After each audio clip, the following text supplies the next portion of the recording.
Welcome, I'm Martina, your trusty guide through the pages of Camp Half-Blood and beyond. Grab your camp shirts, ready your weapons, and let's embark on this epic adventure together. This is Delphi Dispatches.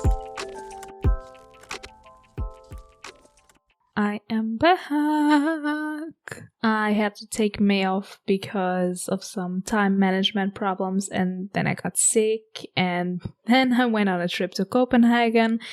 Yeah, if you follow me on my Instagram page of the podcast, you see every time I'm in a new city, I go to a public library or a bookstore and look for any kind of rare and verse books. In Copenhagen, I found a really cool comic store and they had a lot of normal books as well, but this was the first time I saw so many PGO graphic novels in one place, and I was like, I want to buy them all, but I don't have that much space in my luggage.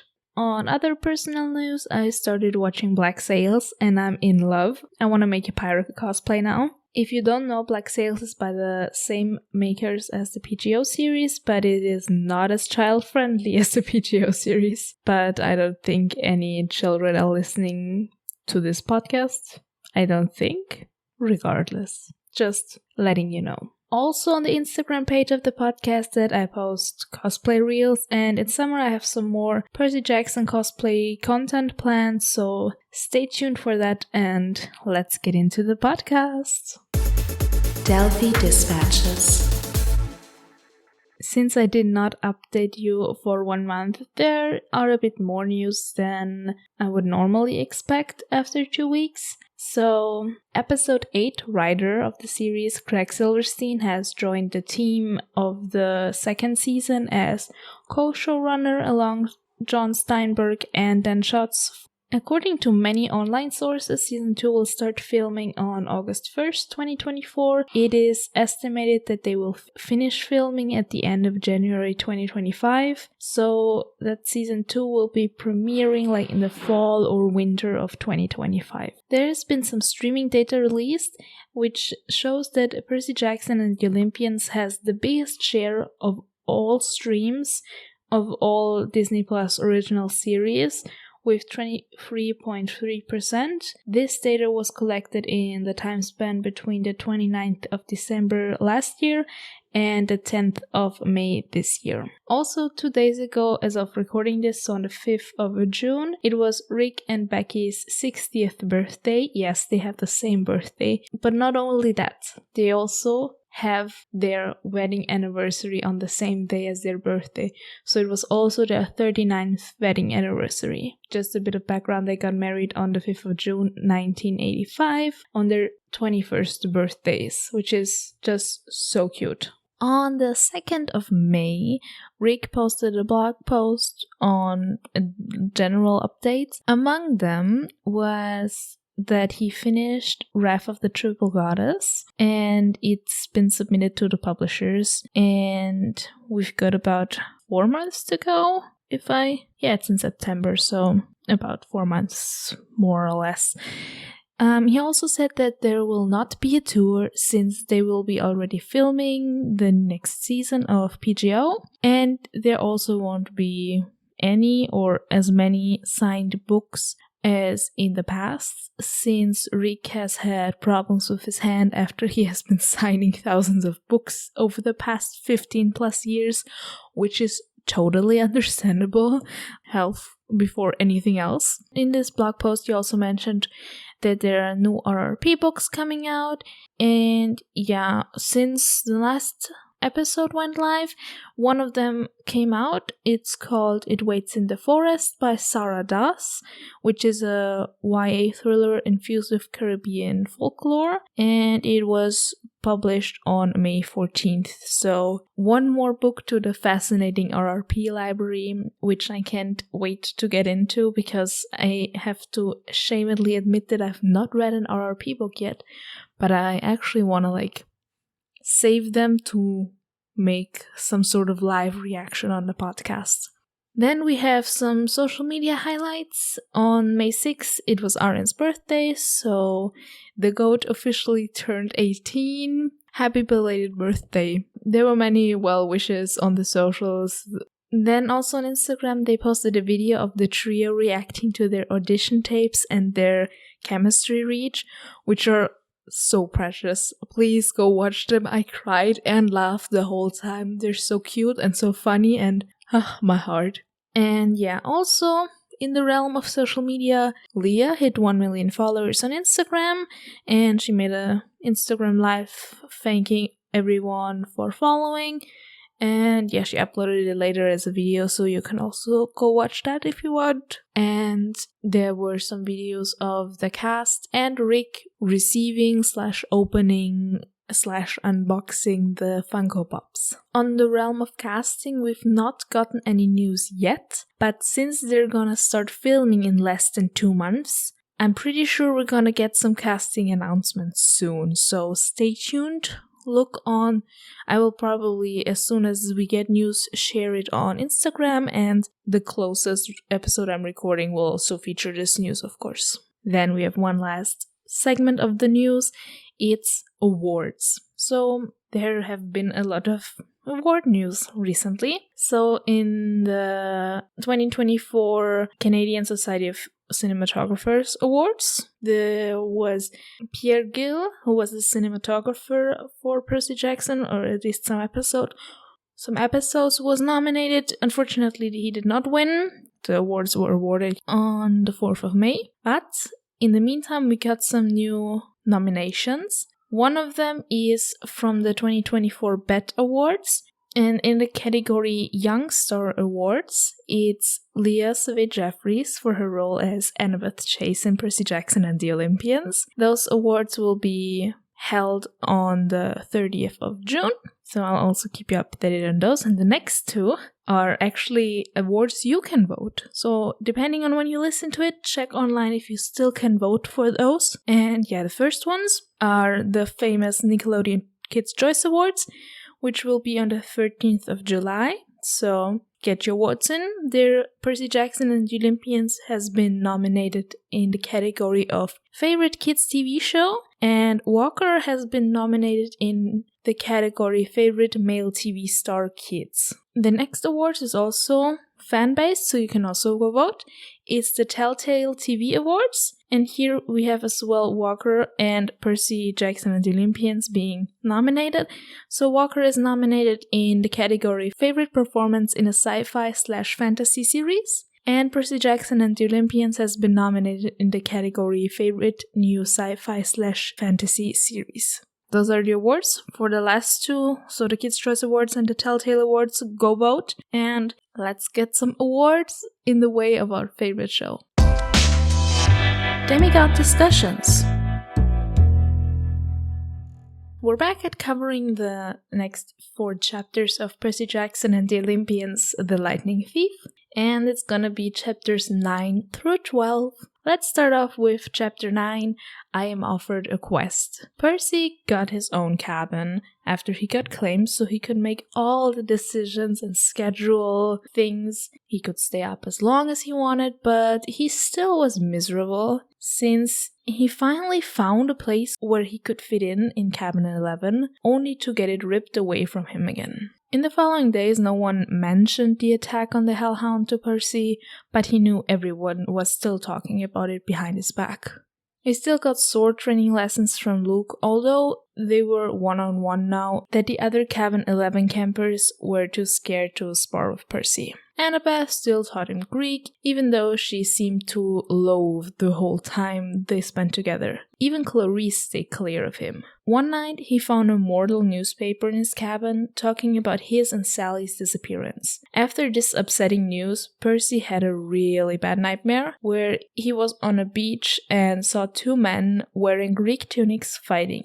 Percy tried to approach them and stop them, but the closer he got, the more the wind pushed him back. He yelled at them to stop fighting, but they didn't seem to hear him. The earth shook and a deeper voice came from it, taunting Percy to come down as the earth opened up beneath his feet. With the sudden feeling of falling, Percy woke up.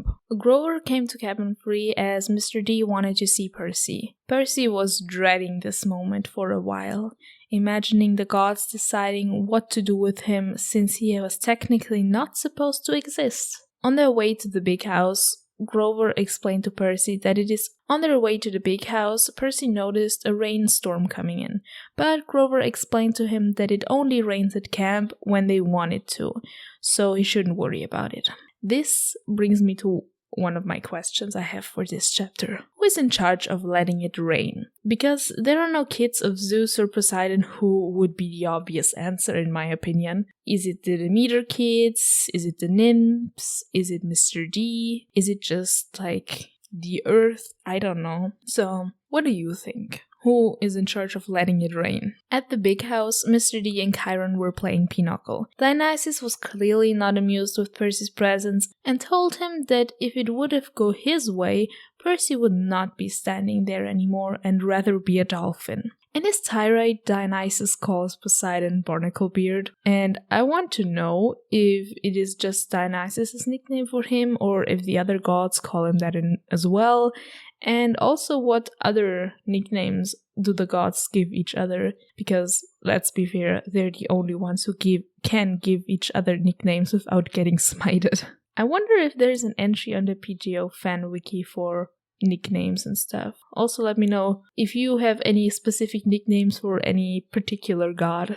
I can't think of any funny ones now. After that, Mr. D went away, well, literally disappeared in front of Percy, claiming to go to Mount Olympus for an emergency meeting, and he made it clear that he didn't want to see Percy when he got back. So, yeah, that was an awkward situation when he left. Chiron gestured for the boys to sit with him, and he told Percy that he would face much worse foes than the Hellhounds coming up for his quest. Percy was taken aback by this since him having a quest was news to him. Without explanation, Chiron just straight up asked Percy if he would take on the honor of the quest, but Percy was like, whoa, hold up, and back up a few steps. Because you haven't told me what my quest is or what it is about. While they were talking, the storm had gotten closer and closer to the beach, and Percy realized something. Looking at the storm clouds and waves crashing together, Zeus and Poseidon were fighting over something. Something that was stolen. The same something Annabeth had mentioned. Grover got very agitated by Percy telling them this. He said to Chiron that this must be Percy's quest. Chiron hushed the satyr and said only the oracle can give quests. Chiron confirmed to Percy that something was stolen, a lightning bolt. To be specific, Zeus's master lightning bolt, from which all other lightning bolts were formed. The symbol of Zeus's power. And Zeus suspects Percy to have stolen it, since he immediately blamed Poseidon, but a god cannot steal another god's symbol, but a demigod can. Percy now being officially claimed by Poseidon doesn't make him look good in Zeus's eyes. Percy took great offense to this. He obviously didn't do it. He hadn't even known about all the Greek stuff a few days ago. But the gods are not that easily to convince. Zeus wants his bolt back by the summer solstice, and Poseidon wants an apology from Zeus for calling him a thief by the same date. Or otherwise, there would be war. Why? Just because they're gods. Then a sudden downpour made it clear to Percy that he brought this upon the camp. He would need to retrieve the bolt and return it to Zeus as a peace offering. The son of Poseidon returning Zeus's property. Percy had to seek out the oracle and get a prophecy to go on a quest. So with semi-encouraging words from Chiron, Percy went up the 4 flights of stairs towards the attic of the big house where the oracle resides. In the attic, Percy saw many shields and armor and trinkets, all with little notes describing where they came from, like Ithaca, Circe's Island, and Land of the Amazons. There even was a Hydra's head, titled Hydra Head No. 1, Woodstock, New York, 1969. Disregarding all the stuff, Percy saw a wooden stool by the window. In it sat a mummy. Percy slowly approached her as she suddenly sat up and spewed green smoke. She didn't seem to move her mouth, but Percy heard the voice inside his head clearly saying, I am the spirit of Delphi, speaker of the prophecies of Phoebus Apollo, slayer of the mighty Python, approach, seeker, and ask. Or, how it sounded in another version, I am the spirit of Delphi, speaker of the prophecies of Phoebus Apollo. Approach and face your destiny. I prefer the second one, just saying. Percy wasn't too thrilled about this, but gathered his courage and asked what his destiny was. The green mist swirled around and formed an illusion of none other than Gabe and his poker buddies. Because why not? But as they spoke, it wasn't their voice he heard. It was the voice of the oracle. This is how Percy received his quest, which is as follows. And everyone repeat after me. You shall go west and face the god who has turned. You shall find what was stolen and see it safely returned. You shall be betrayed by one who calls you a friend, and you shall fail to save what matters most in the end. After that, the figures dissolved and the mummy reclined again, and Percy was left stunned. As he came to terms with the fact that he wouldn't get more infos out of the mummy, he went down to tell Grover and Chiron what he had learned. He only told them the first 2 lines of the prophecy, however, Chiron seemed suspicious of the prophecy being so short. Semi-changing the subject, Percy asked Chiron where he should go next. Chiron, being the teacher that he is, made Percy think it through out loud. After some guiding by Chiron, Percy came to the conclusion that it must be Hades, the third brother that makes up the big 3. Him being unhappy with having to rule the underworld seems reason enough to try and rile up the other 2. This theory was supported by the fact that Mrs. Dodds was a Fury who only takes orders from Hades. Percy got angry thinking about the fact that with the Fury, the Minotaur, and the Hellhound, Hades has tried 3 times already to kill Percy. Thinking about the Lord of the Underworld also sparked an idea in him. If his mom truly is in the Underworld, he would get her out of there no matter what. And it would be another reason to go. Now, Percy just needs to get questmates, as a quest is typically undertaken by 3 people. After some hesitating, Grover agreed to join Percy, and the third person was actually already waiting for them, just invisible. It was Annabeth, of course, just casually standing next to them for the whole duration of their conversation. With his questmates by his side, Percy was ready to set out on his quest and head towards the underworld, which of course is under Los Angeles. Where else? Oh, and did I mention Percy couldn't go by plane because of Zeus? Yeah, that's gonna be a problem for future Percy. Okay, I'm back. I had to quickly pause and now it's later. So if I'm sounding quieter, it's because it's the middle of the night now and I don't want to wake my roommates. So, we finished with the content of chapter 9 and now my typical favorite things. So my favorite quote / sentence was, I have been waiting for a long time for a quest, seaweed brain. Athena is no fan of Poseidon, but if you're gonna save the world, I'm the best person to keep you from messing up.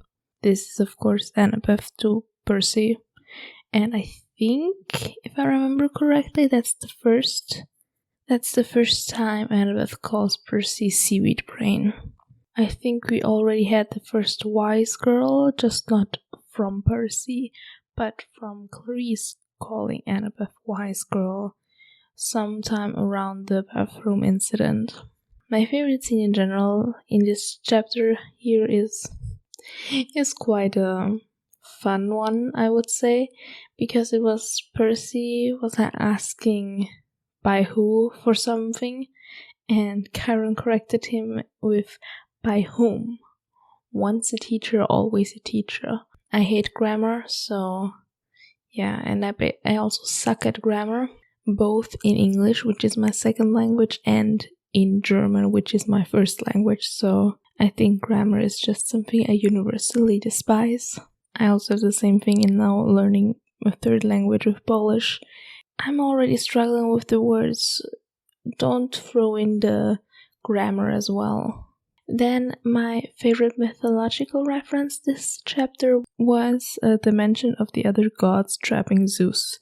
This was, of course, them trapping him, and until he promised to be a better ruler, which did not really work out. So from what I know / gathered from this mention, it was the time that Zeus was somewhat overthrown and captured by Hera, Athena, and Poseidon. In some mentions it's also Apollo, as they got tired of his rule. They managed to capture him, but they couldn't decide who should rule instead, so they basically let him out again. And then I have some general thoughts. I didn't know where to put them in, so I have them at the end now. When Percy and Grover come to the big house, we see Mr. D and Chiron playing Pinochle with 2 invisible players, because you need 4 people to play Pinochle. And in the text it says they vanished when Mr. D stood up. But I have a theory. It could be that at least one of them was Annabeth, already sitting there with her cap on. I know it's a bit far-fetched, but why not? Because when Percy comes back down from the Oracle, she's already there. Although, she's invisible, she heard the whole conversation, we're pretty sure she's already there. So she could have been there all along. And the other invisible person that's a really wild theory, which is probably not true. I just found it fun that the second invisible person was Athena. Like I said, it's probably not true, but imagine Annabeth and Athena both being invisible there, and Annabeth thinking she's the only invisible one, but Athena's like, yeah, no. Also, a thought I had, if Annabeth really was there with her invisibility cap on, she could have snuck after Percy to the attic, but before she could come through, the trap door from the attic slammed, and she couldn't get inside, so she had to wait with Karen and Grover to hear what the prophecy actually said. Yeah, like I said, wild theories. Or heroic headcanons, as I said in the trailer, I think. Okay, let's move on to chapter 10. I run a perfectly good bus. Percy didn't have many things to pack, just some spare clothes and some money he got from the camp store. Yeah, literally the first few sentences, and I'm already wondering, why did they only give him $100 and 20 golden drachmas? I don't know the currency exchange for drachmas, so I'm not gonna worry about that. But I'm not sure about the exact inflation rate over the past decades, but I expect that $100 for 3 kids to cross the entire USA is not enough. Maybe Karen at least paid for the tickets of the bus, and they were hoping to get all the way through America on the bus, apparently. Spoiler alert, they didn't. Or did every single person of the 3 get $100 and 20 drachmas? So, I don't know, but still. I think it's something everyone is wondering about all the time. And if I remember correctly, in the TV show they just said $200, which is still not enough. Yeah, then after that, Annabeth and Percy additionally get some nectar and a brochure for emergencies. I really hope we get a recipe for at least one of them in the cookbook. And yeah, Karen warns them not to take too much of them because they could die from ingesting too much of this god food. Additionally, Annabeth took a book, her invisibility cap, and a knife. And Grover wore his fake human legs, a cap to hide his horns, a backpack full of scrap metal and apples to snack on, and in his pocket he had a set of reed pipes. Side note, what is the difference between reed pipes and pan flutes? Is there a difference? Is it just a language difference or regional difference? Or is there actually a difference? I know reeds are part of plants, and I'm not sure if pans. I know pan pipes are named after Pan the god. So, yeah, I don't know. Also, Percy mentions that unfortunately Grover only knew 2 songs on his reed pipes: Mozart's Piano Concerto No. 12 and Hilary Duff's So Yesterday. I mean, yeah, I was a Disney kid growing up, but I think I'm just a smidge too young for Hilary Duff. I mean, I saw the Lizzie McGuire movie. I love the song in there, but I never had or knew of Hilary Duff outside of that movie, I think. Or maybe it's just something that didn't catch on that much in Europe. Probably. I watched Heidi for my fellow Europeans, especially German-speaking Europeans know about Heidi. Let's move on. They waved goodbye to the other campers and headed up the hill with the pine tree on top. Chiron and the camp guard Argus were waiting for them. Argus would drive them to the bus terminal in the city. From the camp, Luke came running after them. He had a shoebox in hand and gave it to Percy, a gift to help him on his quest. Shoes with wings, Hermes' symbol. Luke gave them a warm goodbye and wished them good luck on the quest. Percy looked at the shoes and had the realization that he wouldn't be able to use them, because to use them he would need to fly, and because of Zeus, he couldn't really do that. So he made the decision to give them to Grover, who could use them.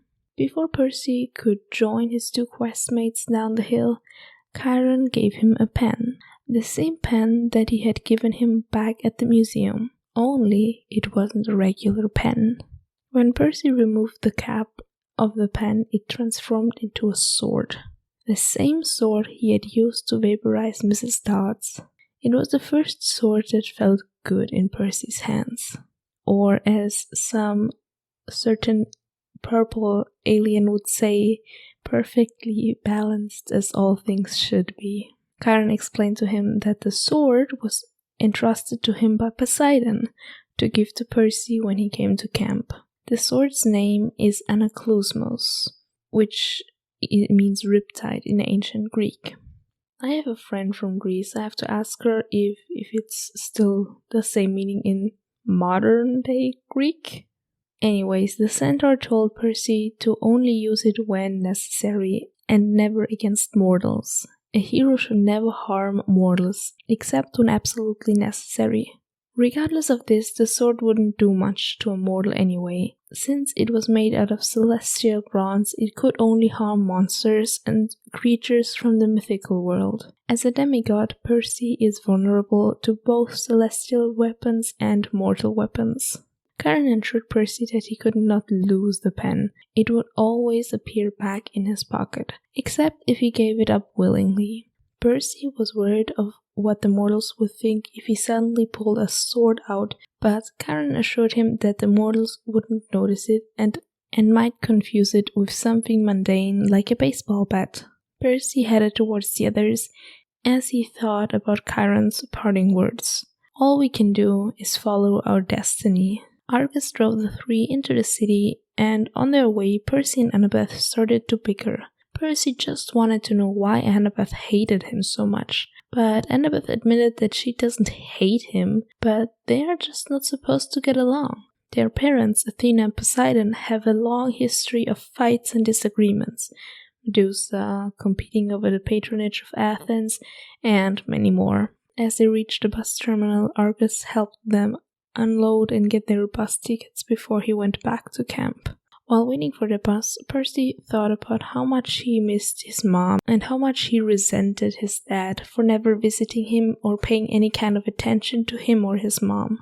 As they got on the bus, they made their way to the back, but before the bus left, 3 identical-looking old ladies entered the bus, but they were not any random old ladies. They were Mrs. Dodds times 3. Percy immediately noticed them and they started to plot an escape, since they couldn't get off the bus. As the bus went through the Lincoln Tunnel, the Furies got up and made their way towards the back. Annabeth, of course, had a plan. She gave her invisibility cap to Percy and ordered him to sneak by the Furies and try to get away. Since the Furies were most likely looking for him, they would potentially leave the other 2 alone. Percy managed to make it to the front of the bus, but before he could press the emergency stop button, he heard shrieking from the back. The Furies were in full fury mode now. They were almost upon Annabeth and Grover, and even the other passengers noticed that something was very wrong. Percy made a quick and impulsive decision to yank the steering wheel to the side. Everyone was flung around, but the driver tried to get the bus under control again. Somehow, my theory is divine intervention, the driver managed to get the bus off of the highway and onto a rural New Jersey road, where Percy had another semi-great idea. He hit the emergency brake and the bus skidded into some trees on the side of the road. As the doors flew open, everyone ran out. Percy stayed back and took off the invisibility cap to get the Furies to back off of his friends. He shouted at the Furies and pulled out his sword. After some taunting, the Furies attacked him and he deflected them. Together with the help of his friends, he managed to slice through two of the Furies, sending them back to the underworld. Before they could finish off Mrs. Dodds, thunder shook the bus, and Annabeth yelled for them to get out. Just as they managed to escape, the bus was struck by lightning. In all the hectic, Grover realized that they had left their bags inside the bus, but it was too late to retrieve them as a scream came from the wreck. This clearly meant that Mrs. Dodds was still kicking and she was calling for backup. The three ran as fast as they could into the forest to get as much distance between them and the Fury. This was chapter 10. My favorite quote from here, I have two. I'm not 100% sure which I like more. The first one is from Chiron to Percy as he talks about Riptide. He says, "Mortals are simply not important enough for the blade to kill," which makes you question your own mortality as a human. And speaking of humans, the second sentence is, "Humans will interpret things quite differently." Remarkable, really. The lengths which humans will go to fit things in their version of reality. This is, of course, Karen talking about humans and the mist. Then my favorite scene, I think, is when Grover explains to Percy why Sally married and stayed with Gabe, just to protect Percy. And my favorite mythological reference, I think, is the general gist of the Athena versus Poseidon rivalry. There are many examples, like Medusa, as we have coming up soon, and the patronage of Athens, but I think my current favorite is like the general Odyssey, since I'm I'm still very, very obsessed with Epic the Musical, so that's why. And here I also had some general thoughts about this chapter. I know many people find the rules of no cell phones weird and a clunky plot device in fantasy novels. Me too, to some extent. Don't get me wrong, me too, to some extent. But in this universe, it actually has a quite interesting backstory. It's not really explained in any of the main books, but in the side story, Son of Magic, written by one of Rick and Becky's sons, it's at least mentioned deeper, and it's really cool. I have to say it is one of my favorite side stories, and I am looking forward to covering it on the podcast. Maybe it even has some tie-ins with the new Percy Jackson book coming out in September, because there's some characters from that story I really want to see again. Now on to chapter 11, we visit the Garden Gnome Emporium. Our trio continues to run away through the forest, just away from the bus accident. Grover was still terrified from the encounter, but Annabeth tried to get them away from there as fast as possible. They lamented over the supplies they lost in the explosion, and Annabeth got angry at Percy for stepping in to help them. She also was upset at the fact that if Percy died so early in the quest, her only chance to see the outside world would be over. This was a shock to Percy. The fact that she hadn't left camp since she was 7 was hard to comprehend for him. She quickly blurted out the fact that except for short field trips, camp was her home, as it didn't work out living with her dad. Annabeth explained to Percy that going on a quest is the only way to prove herself because, as I always say at the end of each episode, the real world is where the monsters are. Roll the outro. No, just kidding. They stumbled through the dark woods for a mile or so as they saw a neon sign up ahead. As they cleared out of the woods, there was a closed gas station and an open business, which the neon sign belonged to. After Annabeth and Percy struggling to read the neon sign, Grover read it out loud for them, and it said, Auntie M's Garden Gnome Emporium. Annabeth and Percy were eager to get into the building since there was a smell of food coming from inside. Grover seemed to be skeptical at first, but the other two went on, so he followed them. On the way to the front door, Grover noticed one of the many statues in the garden, which to him looked like his Uncle Ferdinand. This and the fact that he was smelling monsters didn't make him feel better about the situation. He pleaded with the others to leave, but before he could convince them, the front door creaked open and a woman wearing a burqa stepped out. I hope I'm saying that right. From the description of the book, a burqa would be the closest thing. From what I found online, when wearing a burqa, also the hands are covered, which is not the case as it's described here. More on that later.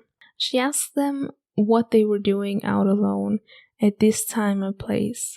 The trio, mainly Percy, came up with an excuse only they could come up with, that they were orphans who got separated from their traveling circus, and the woman believed them, which of course has other reasons, as we will find out shortly. She invited them inside to get some food, and she introduced herself as Auntie M. On their way through the warehouse, Percy saw many life-size statues, and he wondered how even one of these statues would fit into a normal-sized garden without looking weird. As it is written, Percy knew that there was something going on here, but only connected everything afterwards. I blame it on some sort of magic laying over this place. Auntie M offered them some food, and as they were thanking her, especially Annabeth, something shifted in her demeanor, especially noticeable as she called Annabeth by her name, even though they had not introduced themselves yet. As they were enjoying their meal, Percy tried to make small talk with the host. He asked her about the gnomes and statues, and she explained passionate about her statuary, but Percy found some of her creations quite startling.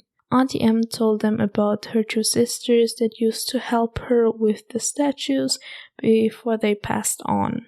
This let Annabeth listen more closely to her story. Auntie M told her about a woman who was jealous of her when she was young, as she had a boyfriend and that woman wanted them to break up, so she caused a terrible accident. This story made Percy feel bad for Auntie M. Simultaneously, he got quite sleepy, and as Annabeth wanted them to go, Percy was confused. Annabeth and Grover were ready to leave, but Percy wanted to still stay for a while, and this was supported by Auntie M, as she wanted them to sit and pose for a photograph so she could make a statue of them. Reluctantly, Annabeth went along with them to the garden to pose for the picture. Auntie M positioned them on a bench as Grover noticed that she didn't have a camera with her. She ignored his question and directed them to look at her, but this made both Grover and Annabeth even more nervous.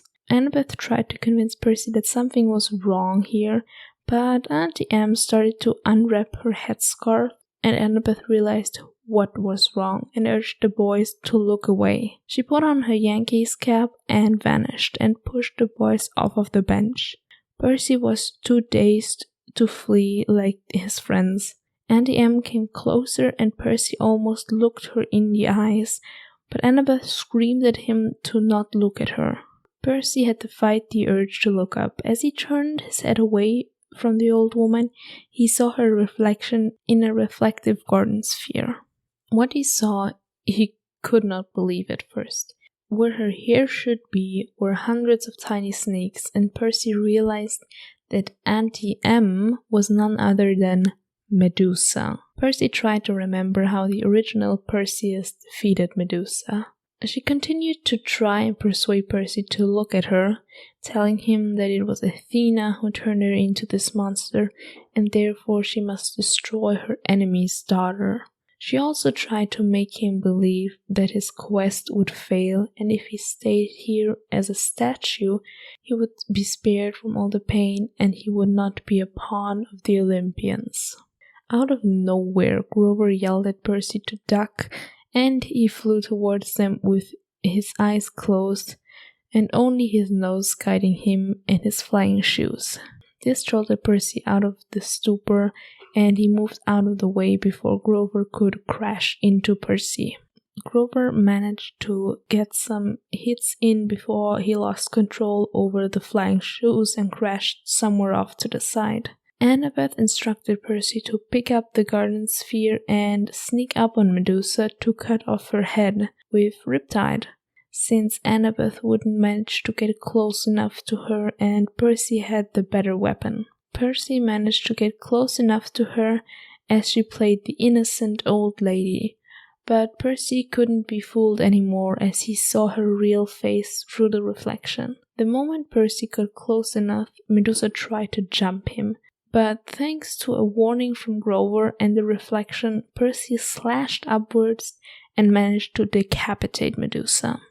After the rest of her body disintegrated, only the head was left over. Knowing better, the three still avoided looking straight at her, and Annabeth quickly covered her face with the headscarf she had used to hide her true identity. Uncertain what to do with the still dangerous head of the Gorgon, the three of them wrapped it in some bags they found in Medusa's lair. After some exhausted silence, Percy asked if it was Athena they need to thank for this monster, which made Annabeth very angry, since it was Poseidon who took Medusa to Athena's temple in the first place. Here they talk a bit about the original Medusa myth, but it is of course styled down for young audiences. If for some reason you don't already know the many different origins of the Medusa myth, I can highly recommend looking deeper into her stories, because there are many different versions, and the most famous ones we know might not be the widely accepted ones, if you know what I mean. If that even makes sense what I just said. But yeah, let's continue. Percy was mad at the gods for throwing them so many obstacles in the way of their quest already. He remembered that Medusa had said to him, "Don't be a pawn of the gods." He stood up and went to Medusa's office, where he found the address for the underworld, but also some money and package material. As he came back to his friends, he took Medusa's head, put it into a box, and made it ready for shipping. The others were confused at first, but the mood quickly shifted to nervous when they saw who Percy addressed the package to. It read, "To the gods, Mount Olympus, 600th floor, Empire State Building, New York, New York. With best wishes, Percy Jackson." After the package vanished into thin air, Percy confirmed what Annabeth had called him by saying, "I am impertinent." Perfect ending. My favorite quote from this chapter is actually the opening of this chapter, where Percy says, "In a way, it's nice to know there are Greek gods out there, because you have somebody to blame when things go wrong," which is so true. Then my favorite scene is Annabeth explaining to Percy why he needs to use the garden sphere with all her smart words, and Percy asking her to speak English, which is sometimes how I feel. Like, I've been on both sides of this conversation, depending on the topic, so relatable. And yeah, my favorite mythological reference would be Medusa's sisters. I'm pretty sure I mentioned them in a question a few episodes ago. Well, probably the Medusa episode of the series. So episode 3, which would be episode 5, I think. Or no, episode 4 of the podcast. Something around that. Yeah, and my thoughts.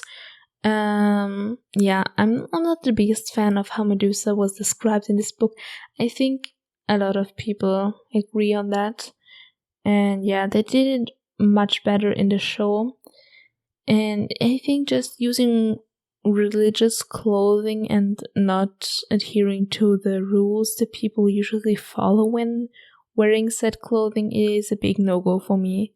Mind you, I'm not an expert in Muslimic clothing for women or anyone, and I don't intend to offend anyone. From what I know based on learning things in school, some basic online research, and the Magnus Chase books, and the fact that one of my roommates is a Muslim who's wearing a hijab, so that's like my base knowledge. I know just some basics on why and when they are wearing different types of coverings. I'm not familiar like what the different level of covering or the different outfits, if you call them that, mean. So at least not in depth, so yeah, that's just something I wanted to say. Yay. Let's move on to the last chapter of today's episode. Chapter 12, we get advice from a poodle, which is the shortest one. I think all 3 chapters up, because I'm listening on audiobooks currently because the book from my library has been borrowed by someone. All the other 3 chapters were I think around 30 minutes as in the audiobook, and this was just like 13 minutes, so half as long. So let's speed through this one. That night they camped in a clearing not too far from the road, since they didn't want to stay in Medusa's lair. They took turns taking watch. Percy was the first, while Annabeth curled up on one of their blankets, and Grover sat on a low branch of a tree. The area was full with trash, which saddened Grover as the humans were more and more destroying the natural world. Grover was hoping to explain to Percy how important it was for him to find Pan and why he wanted a searcher's license in the first place. As the belief spread that Pan had died, the sages did not believe it and started to search for him.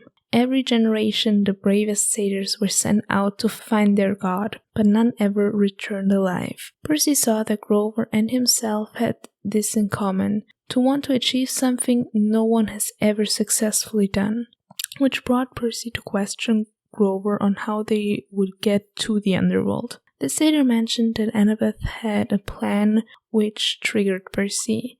Grover immediately came to Annabeth's defense, telling Percy that she already has had a tough life, but she's a good person. After all, she forgave Grover. In that moment, Percy realized something. Grover's first job as a keeper was 5 years ago. Annabeth has been in camp for 5 years. But before he continued, he noticed that Grover didn't want to talk about it, and he didn't press him further. Grover told Percy that he and Annabeth noticed something strange about the quest, like the Furies not being as aggressive as they could have been and asking for it, not him, on the bus. Something was weird about the question, and they only had 9 days to figure out what was going on. This made Percy remember again what Medusa had said to him, that he was being used by the gods, and what was ahead of him was worse than being turned into stone. This realization made Percy come clean with Grover, and he told him the real reason he wanted to go on the quest, to find and bring back his mom. Grover was not surprised, but he thought there's some other motivation behind Percy as well. Percy immediately knew what Grover was putting down and denied that he was going on the quest for his father. Grover offered to take first watch while Percy got some rest. Although he wanted to protest, Grover's panpipe melody lulled him quickly off to sleep. Unfortunately, the sleep wasn't too peaceful, because Percy had another dream. He was in a cavern in front of a deep pit. From the pit he heard an ancient voice. It was taunting him, but also trying to persuade him. offering Percy the only thing he truly wanted, his mom back. Suddenly, an invisible force pulled him towards the pit, but he stood his ground. The voice commanded him to help him rise, but the spirits of the dead all around Percy cried out for him to wake up. Percy realized that the thing in the pit wasn't trying to pull Percy in, but pulling itself out of the pit with Percy. Percy woke up as Annabeth shook him, telling him that Grover found a friend. In front of him, Grover was sitting on a blanket with an unnaturally pink poodle in his lap, which he was talking to. Percy probably thought he was still sleeping. Grover introduced their new friend as Gladiola and explained that Gladiola ran away from his owners, but they had set out a reward for finding him. So the trio brought Gladiola back to his owners and cashed in the reward money to buy train tickets west. My favorite quote/sentence was probably Annabeth to Percy saying, "Percy, I said hello to the poodle. You say hello to the poodle." And for scene, I couldn't decide between two, either Grover explaining to Percy how humans destroyed the earth and how Pan could fix that, or at the end when Percy was asking how long was I asleep, and Annabeth answered with long enough for me to cook breakfast, and she proceeds to toss him a bag of chips, which is just perfect. And my favorite mythological reference is probably the death of Pan. It's, also very interesting story. My thoughts here were I want a side story of Grover's dad and or Ferdinand. I want to know what happened to them exactly. And I also love that even in 2005, when the book was written or / came out, so it was probably written earlier, Rick already put these environmental themes in. Sad only that the state of the world hasn't really bettered itself. Also, why do people dye the fur of living animals? I've heard of Halloween paint or for horses, which is okay, or as I said in the Q&A episode, I grew up on a farm, so for some occasions we had to mark our cows if they're in herds, so yeah. Now, in general for these chapters, the best character was, I actually can't pick, the poodle. The best chapter was, I think, it has to be We Visit the Gardenome Emporium, just because all of the Medusa lore. And the best chapter title, I think, is I Ruin a Perfectly Good Bus. Trivia Trials.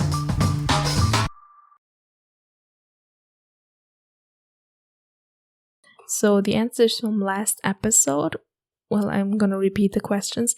The first one was who beat the Percy Jackson series at the WAG Awards. This was One Piece, which I also watched. I did not watch the anime, so I only watched the live action version and I liked it, so yay. And the second question was, with how many cards do you play Pinochle? And according to the internet, it's 48 total. Not each person, so the deck is out of 48. Now on to today's questions. The first one is, name another project or series Craig Silverstein was also a showrunner on. And the second question is, where was Mozart born? City and or country. I mean, let's say city is 2 points, country is 1 point. And then the modern day country. Mythical music. Music, I mean, do I have to say anything else? Of course it's gonna be So Yesterday by Hilary Duff. Yeah, I didn't want to put Mozart in, that's why I made a question about Mozart. And that concludes another adventure with Delphi Dispatches. Thank you, Demigods, for joining me on today's quest. Please consider subscribing to the podcast. And if you want to connect with me on Instagram, just follow @Delphi_Dispatches_pod for updates in the fun community. This is Martina, signing off until next time, and remember, the real world is where the monsters are.